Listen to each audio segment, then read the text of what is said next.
Hi, this is Paul. I'm going to play a little clip for you where I think Jordan, he doesn't name it this way, but basically gives the psychological significance of evening prayer. Now, this is within a video that's on the thumbnail said magic mushrooms, and I initially dismissed it. My take on psychedelics is pretty well known to anybody who's watching my channel. The quickest way to summarize this is don't try this at home. But there does seem to be warrant and justification for continued medical research as to exactly what these chemicals are doing to the brain and to, find out if there's any therapeutic value to it. And Jordan has all along continued to assert that there is therapeutic value to it. And so I actually found this to be an excellent video. Now, Ethan on Twitter very much said, yeah, people are trying to sell mushrooms in the comment section, et cetera, et cetera. So take this with all the warnings I have about psychedelics. But what Jordan lays down here is, in some ways, in my opinion, the psychological significance of evening prayer. Or obsessive is you say, well, one of the things, a huge part of it does seem to be the distinction between voluntary and involuntary. One of the things you do for people who are obsessive is you say, well, you're disgusted by this thing you're looking at, and then that thought comes and visits you involuntarily. Before you go to sleep at night, bring that thought to mind voluntarily and play with it. And if they do that religiously, let's say, that'll often decrease the intensity of the thoughts. So whether you have the thoughts in the spirit of challenge or whether they're being forced upon you also seems to be an indication of whether you're playing creatively or if you're subject to something like neurotic overload and stress. Now, when he said this, I immediately thought of evening prayer. If you listen to Dennis Prager in the Exodus seminar, he says, there's only twice in his life that he's ever asked God for anything. And fair enough, there's certainly something very admirable about what he says and does there, although my mind jumps because I'm preaching on the Matthew passage that quotes Isaiah 7, where Isaiah invites King Ahaz to ask the Lord for a sign, and Ahaz gets sanctimonious, and the prophet Isaiah says, he's going to give you one anyway. So let's not be too sanctimonious with some of our things. But what Jordan basically described here is evening prayer. People, as a pastor, I know people pray their anxieties, and people, in fact, come to church on Sunday morning. We always have joys and concerns as part of our morning liturgy in church. People bring their anxieties, they bring their joys and concerns, but as Jordan said, they voluntarily bring that anxiety forward. And now, what do? They lift it up to God. Okay, now I'm speaking the psychological significance of evening prayer. I'm not talking about the metaphysical quality of prayer, because there's long been this debate. About 20 years ago, Philip Yancey was probably the most popular writer in the certain corner of evangelicalism, and in our men's group, we walked through this book, and he sort of goes back and forth over the question, does prayer change us or does prayer change God? And my answer to that is both. And so what Jordan just laid out here basically is the psychological practice of praying our anxieties. And I know there's a lot of pastoral admonition, I've given it myself, that don't just sit there and pray your anxieties. Don't just sit there and ask. A common structure for prayer that many pastors will offer is laid out in the acronym of ACTS: adoration, confession, thanksgiving, supplication. What that means is it forces you to go through first praise, giving your attention to God and Jordan Peterson speak, confession, doing a self-examination to look at the ways that during the day I have fallen short, I have failed to love my neighbor, all the way up to and including my enemies. I've failed to love them as myself. I failed to love God in the way I ought. I've sinned in certain ways. So adoration, confession, thanksgiving. Thank God for all of the good things that you have, your home, your food, many of the things, the good things in your life that you so then bring in some gratitude. So adoration, confession, thanksgiving, and then supplication. And in supplication, you're basically bringing all of those anxieties. It's the stuff that Jordan is talking about here. You're bringing all of those anxieties to God. And most Christians will attest that they pray their anxieties a lot, and they repeat their anxieties a lot. And if their prayers aren't answered in a very direct way, as most prayers are not often, what are you doing when you are doing your evening prayer? You are actually doing exactly what Jordan said, but now in a religious package, not in a psychological package. So for that reason, I'm going to back it up, and I want you to listen to this part again, thinking about evening prayer and what it does psychologically. Distinction between voluntary and involuntary. You know, one of the things you do for people who are obsessive is you say, well, you know, you're disgusted by this thing you're looking at, and then that thought comes and visits you involuntarily. Before you go to sleep at night, bring that thought to mind voluntarily and play with it. And if they do that religiously, let's say, that'll often decrease the intensity of the thoughts. So whether you religiously, do it religiously. What is it? You bind yourself to it every night before you go to bed. Adoration, confession, thanksgiving, supplication. Work through those things. And trust me, the supplication part will be there ready. You have to work a lot harder, probably at the adoration, praising God for who he is. Confession. Okay, these are the ways that I've fallen short. Thanksgiving. Thank you, Lord, for all of the good things that you have in my life. And then supplication. All of those anxieties are there, and you're ready then to address them. You have the thoughts in the spirit of challenge, or whether they're being forced upon you, also seems to be an indication of whether you're playing creatively or if you're subject to something like neurotic overload and stress. Yeah, when we think of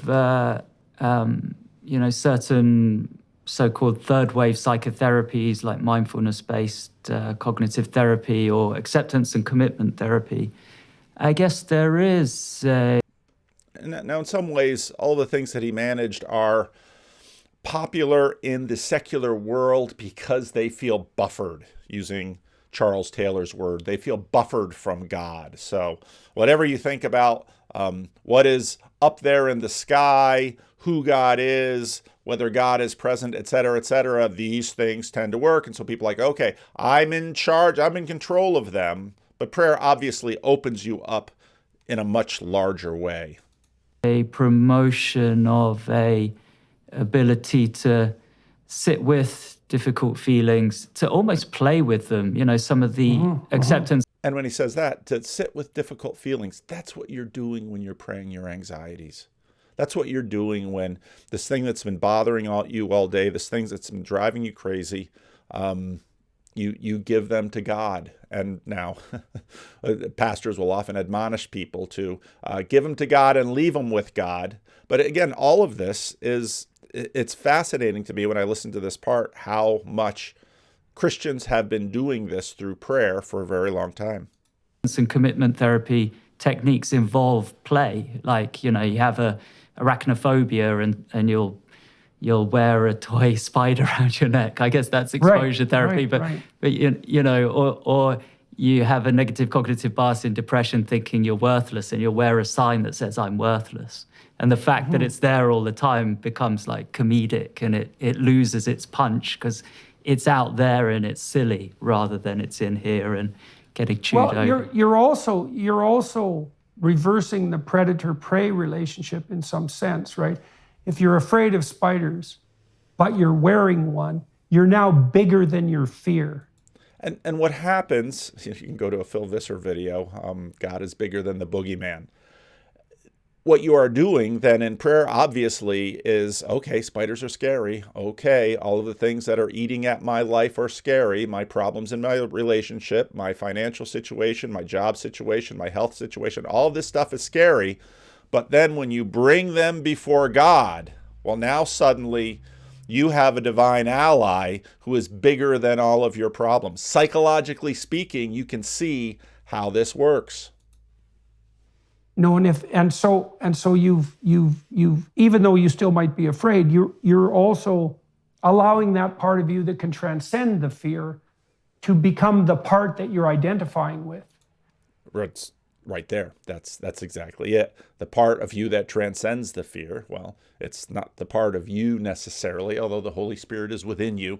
It's the part of the world that is greater than the fear. And what is, in many ways, part of Jordan Peterson's definition of God is the transcendent. You can hear him use that as a substitute for God in his Exodus seminar.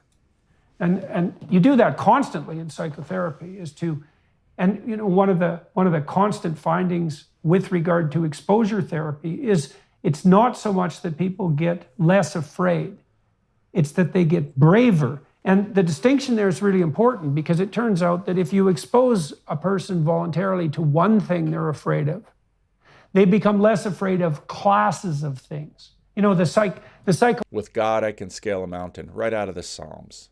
With God, I can do all things through him who strengthens me. You'll hear Freddie say these things. These things are so basic in common Christian practice along the way. And what's so amazing here is the psychological significance of Christian practice. Psychoanalysts, when they went after the behaviorists for exposure therapy, they said you'll get symptom substitution. You train someone who's agoraphobic to get in an elevator, they'll still be afraid of death. But it turns out that if you train them to expose themselves to the elevator, they are simultaneously exposing themselves to the fear of death. And they actually become braver across contexts as a consequence of the single exposures. And there is something in that's play. With my clients, I always used to play with them. It's like, okay, there's the elevator, you don't want to look at it. Can you look at it from 30 feet away? No. Well, how about 40 feet? How about 200 feet? Like, you'd find a place where they could play. It was right on the edge of their fear, right? And so there was play right on the edge of fear. And then maybe you could get the person 40 feet away and say, well, will you look at the elevator for, just glance at it? Will you look at it for 10 seconds? No. Will you glance at it? Yes. Can you glance at it for 2 seconds? Yes. You just push that horizon of play, and you do that sequentially across sessions, and that seems to work. Well, it's sort of like how people learn everything, right? Because you learn on the edge, and the edge is where the serious play takes place. And I think when I look at how churches work, when they're working well, this is exactly what happens. This is what the community does. Someone comes in with an irrational fear, and everybody else knows it's irrational. Again, the community is helping with the sanity. We've been looking at that sanity. Question.